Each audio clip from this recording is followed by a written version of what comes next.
Smart math solution চ্যানেলটি সর্বদাই তোমাদের পাশে ছিল এবং আছে, ভবিষ্যতেও থাকবে। কাদের বললাম বলো তো? যারা আমার নিয়মিত ফলোয়ার্স।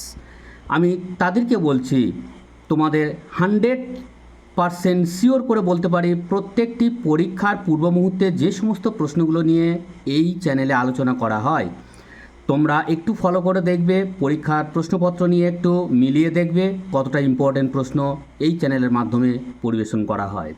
আজকের আমাদের আলোচনার বিষয় নবম শ্রেণীর জীবন বিজ্ঞান। অল সাবজেক্টের প্রশ্ন তোমরা পেয়ে যাবে এই চ্যানেলটির সাথে, সর্বদাই যুক্ত থাকবে এবং সাবস্ক্রাইব করে রাখবে। আজকের আলোচনার বিষয় নবম শ্রেণীর জীবন বিজ্ঞান দ্বিতীয় পর্যায়ক্রমিক এমসিকিউ প্রশ্ন। প্রথম প্রশ্ন, একটি প্রোটিন ভঙ্গক উৎসেচক হল ট্রিপসিন। 2 নম্বর প্রশ্ন, অভিস্রবণে অর্ধভেদ্য পর্দার প্রয়োজন হয়। 3 নম্বর প্রশ্ন, সবাত শোষণে গ্লাইকোলাইসিস ঘটে কোষের সাইটোপ্লাজমে। 4 নম্বর প্রশ্ন, বৃক্কীয় নালীর ইউ আকৃতির অংশটিকে বলে হেনলির লুপ। 5 নম্বর প্রশ্ন, guinea pig is to coprophagy double is to রক্তচোষা বাদুড় ইস্টু সাংগুইনিভেরি।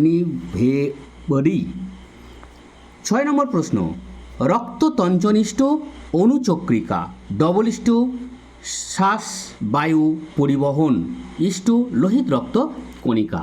ভিডিওটি ভালো লেগে থাকলে লাইক কমেন্ট শেয়ার করতে ভুলবে না এবং চ্যানেলটি সাবস্ক্রাইব করে রাখবে, যাতে নতুন নতুন প্রশ্ন তোমাদের কাছে সবার আগে পৌঁছায়।